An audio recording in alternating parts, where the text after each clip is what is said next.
ഇന്നും നഷ്ടത്തിലായിരിക്കും വ്യാപാരം തുടങ്ങുക. വളരെ ഉയർന്ന തോതിലുള്ള ഏറ്റക്കുറച്ചുകൾ പ്രതീക്ഷിക്കുകയും വേണം.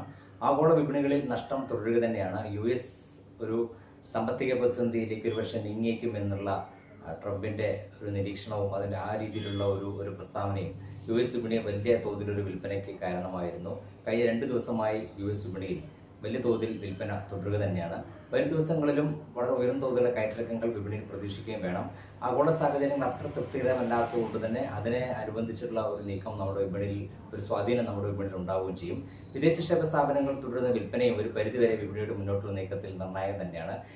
ഇടക്കാലത്ത് വിദേശ നിക്ഷേപ സ്ഥാപനങ്ങളുടെ വിൽപ്പനയുടെ തോത് നേരിയ തോതിലൊന്ന് കുറഞ്ഞിരുന്നെങ്കിലും കഴിഞ്ഞ ദിവസം വീണ്ടും 2000 കോടിക്ക് മുകളിൽ വിൽപ്പന തുടരുകയുണ്ടായി.